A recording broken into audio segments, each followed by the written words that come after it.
A continuación empezamos otro apartado. Ahora vamos a gastar un poco de tiempo en hablar sobre cómo se escribe algunos tipos de ensayos, iniciando por el tipo de comparar y contrastar.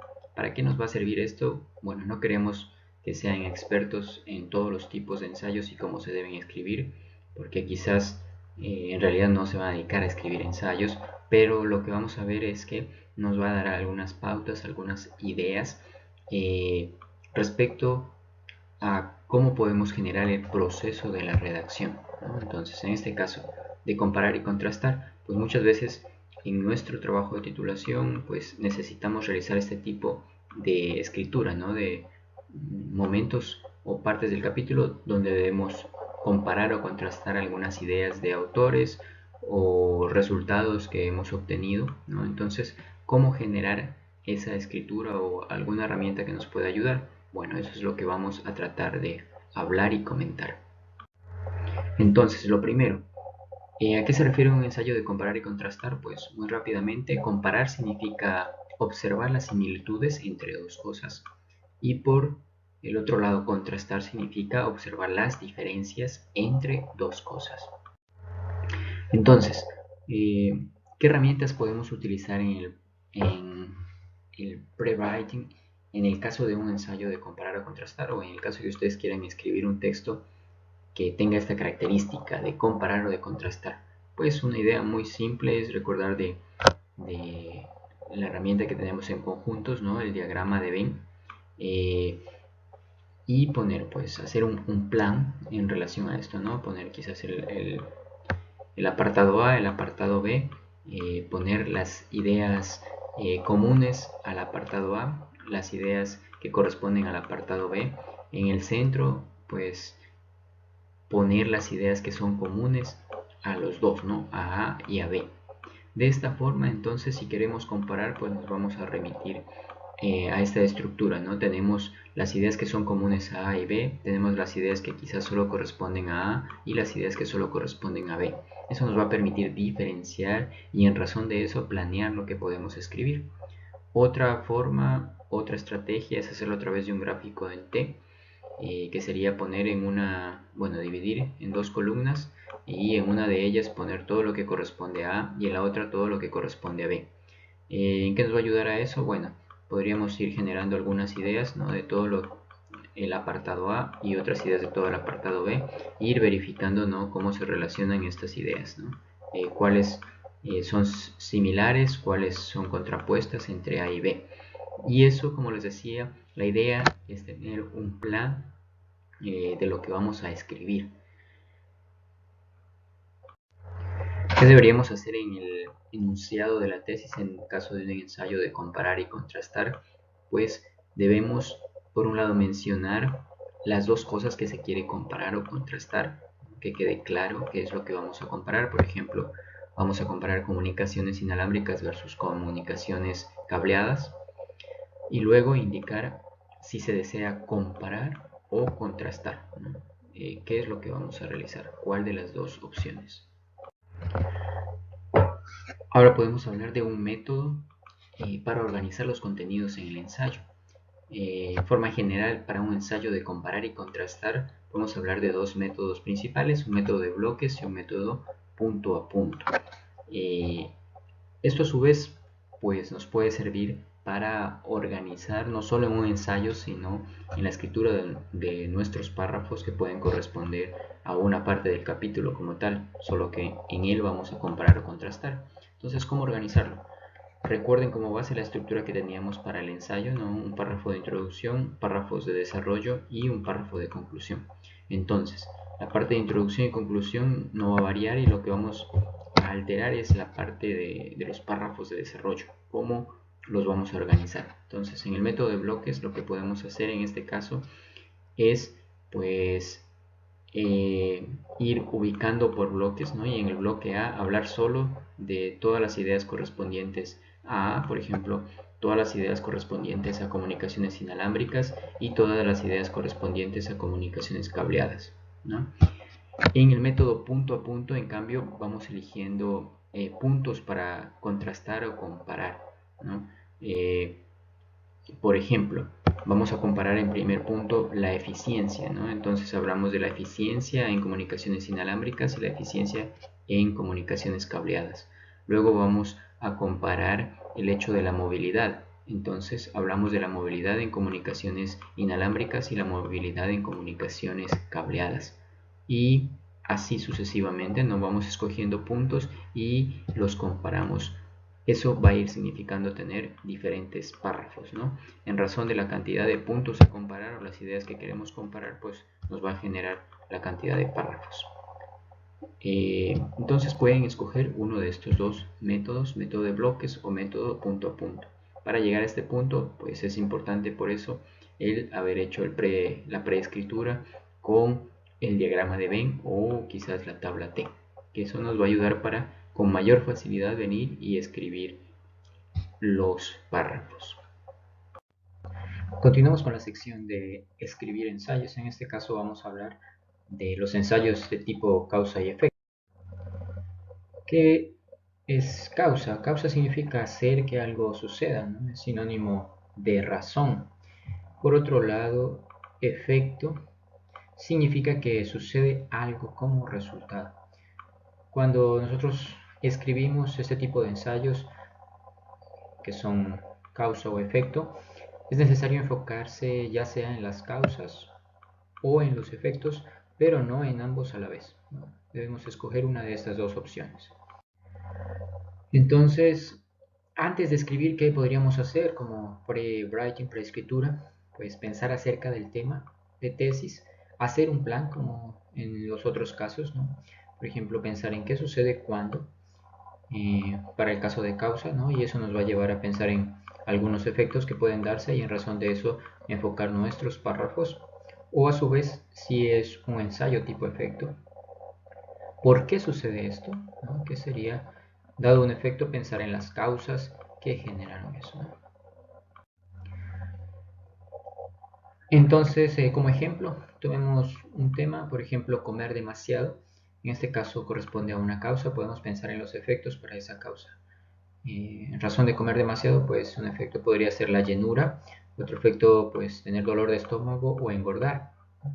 Dado el tema, por ejemplo, estar enfermo, que constituye un efecto, podemos pensar en algunas causas que nos llevaron a este efecto, ¿no? A estar enfermo. Por ejemplo, ser contagiado por alguien más o tener una mala alimentación no saludable, no realizar suficiente ejercicio, no dormir suficiente, ¿no? Estas son causas que nos pueden llevar al efecto de estar enfermo. En razón de la preescritura que hemos realizado del ejercicio, de verificar las causas y los efectos, pues podemos pensar ya en planear el contenido que va a tener el ensayo como tal.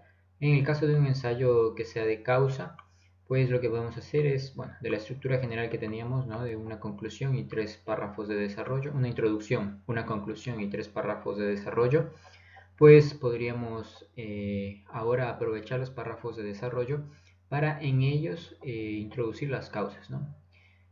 Inicialmente introducimos el efecto, ¿no? En la introducción y luego pues detallamos cada una de las causas, ¿no? Causa 1, 2 y 3. Finalmente en la conclusión sería reafirmar o resumir los puntos principales del ensayo. Por ejemplo, ¿por qué más personas estudian un segundo o tercer idioma? Pues una causa podría ser el hecho de que desean obtener un mejor trabajo o desean estar capacitados para interactuar internacionalmente o por autosuperación, ¿no? Entonces, en razón de estas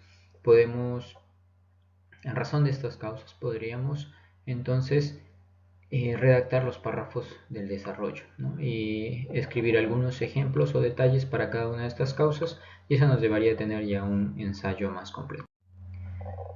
En cambio, bueno, en caso de que sea un ensayo tipo efecto, entonces, bueno, la cosa es bastante similar, ¿no? Tenemos la introducción, en la introducción lo que hacemos es introducir la causa y luego pues sería en cada uno de los párrafos de desarrollo introducir un efecto, ¿no? Efecto 1, efecto 2, efecto 3 y los detalles correspondientes. Y finalmente pues en la conclusión reafirmar o resumir los principales puntos del ensayo.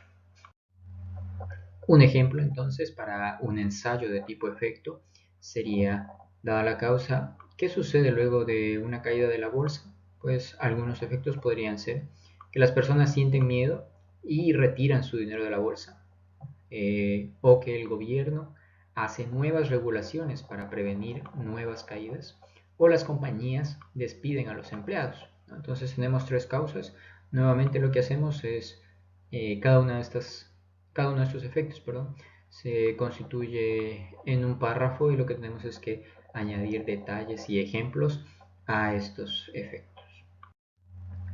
¿Cómo podemos planear en un ensayo causa y efecto? Pues podríamos usar el diagrama o el gráfico en T que habíamos mencionado y en razón ubicar el tema en la parte superior y luego dividir a través de la T las causas y los efectos, ¿no? E ir listando ellos y en razón de eso decidir si escribir un ensayo tipo causa o tipo efecto. Bueno, ahora entonces pasamos a otra parte, continuando con la escritura de ensayos, que se refiere a ensayos argumentativos. ¿Qué significa argumentar? Está asociado a persuadir. Significa presentar nuestros argumentos y tratar de defenderlos, ¿no? Cuando se escribe este tipo de ensayos argumentativos, la idea es enfocarse únicamente en un bando, ¿no?, del argumento. No se debe explicar todos los puntos de vista posibles, ¿no? Eh, Antes de escribir, lo que podemos hacer es primero pensar, ¿no?, acerca del tema, el enunciado de la tesis, ¿no? Y sobre todo pensar si es o no debatible o controversial, ¿no? Lo que queremos en un ensayo argumentativo es un enunciado de tesis que sea controversial hacia el público. Si el ensayo como tal pues es común, si todos opinan lo mismo, pues no tiene mucho sentido el argumentar sobre eso, ¿no? En razón de eso, entonces, se debe decidir nuestra posición referente al tema, decidir luego cómo convencer al lector, pensar en los argumentos que tenemos en razón de nuestra posición, ¿no?, para convencer a los demás de tomar nuestra posición respecto al tema. Por otro lado, también es importante considerar los puntos de oposición, ¿no? Si alguien va a debatir mi posición ante el tema, ¿qué argumentos usaría la otra persona para, en razón de eso, estar atentos o poder responder a ellos, ¿no? Por otro lado, estar seguro de que el tema no es obvio, ¿no? Esto está muy relacionado con la parte inicial de si es debatible o controversial, ya que si todo el mundo está de acuerdo con su posición, pues en realidad no va a ser un ensayo argumentativo bueno, ¿no? No tiene mucha razón de ser, ya que todos opinan lo mismo, entonces el argumentar es redundar a la final. Por otro lado, no hay que preocuparse si uno no está al 100% de acuerdo con la posición que va a asumir en el ensayo, ¿no? Lo importante es escribir una posición bien sustentada, ¿no?, a pesar de que no estemos 100% convencidos, ¿no? No podemos, en razón de eso, entrar en defender dos o más posiciones referente a un tema, porque eso hace tener una reacción dispersa, no es clara y efectiva el argumento como tal, los argumentos, ¿no? No va a quedar clara la posición que tenemos frente al argumento, al tema de tesis. Entonces, el ensayo argumentativo, en el enunciado de tesis lo que necesitamos es indicar el tema y su posición respecto al tema. Se debe asegurar de que sea debatible, como lo habíamos dicho, o controversial, y a su vez se puede indicar también qué van a abarcar los párrafos de desarrollo, ¿no?, en el enunciado de la tesis. Luego, es importante considerar los puntos de oposición. Por ejemplo, consideremos el enunciado de la tesis respecto a que las universidades deberían reducir el costo de las matrículas. Algunos puntos a favor que podemos pensar sería, por ejemplo, que en el caso de reducir el costo de las matrículas, más estudiantes podrían ir a la universidad. O, por otro lado, no es justo para los estudiantes el pagar elevados costos de matrícula ya que no tienen ingresos. O a su vez, también pensar en que los estudiantes tienen demasiados gastos. Por otro lado, en contra, de esta posición de reducir los costos de las matrículas estaría el hecho de que en razón de eso puede decrecer la calidad de la universidad y además los estudiantes actualmente pueden obtener becas con lo cual pueden soportar los costos de las matrículas. Entonces tenemos o hemos hecho un ejercicio de verificar las cuestiones a favor y las cuestiones en contra respecto al tema del enunciado de tesis que hemos planteado. Por otro lado, un ensayo argumentativo, pues en el ensayo argumentativo pueden haber diferentes tipos de párrafos de desarrollo. Podemos pensar, por ejemplo, en párrafos que dan razones o que a su vez son respuesta a la oposición o son ejemplos referente a los argumentos que hemos mencionado. Entonces, en razón de esto podemos pensar y planificar nuestros párrafos de desarrollo para el ensayo argumentativo. Finalmente, les comento, vamos a realizar una tarea que consiste en un ensayo argumentativo relacionado con el objetivo principal del trabajo de divulgación que ustedes desarrollan. La idea es que escriban en un ensayo argumentativo corto que contenga los parámetros básicos que hemos mencionado, una introducción, una conclusión y algunos párrafos de desarrollo, donde se enfoquen en explicar el por qué se requiere hacer o por qué es importante hacer la investigación o trabajo técnico que ustedes van a desarrollar. ¿Cuáles son los motivos o las razones por las cuales es importante, se debe realizar ese trabajo, ¿no? Existen algunos lineamientos, ya están especificados en el entorno, en el EVA, y los pueden revisar ahí. Ahí está con más detalle cómo se va a realizar la tarea y cómo deben desarrollarla.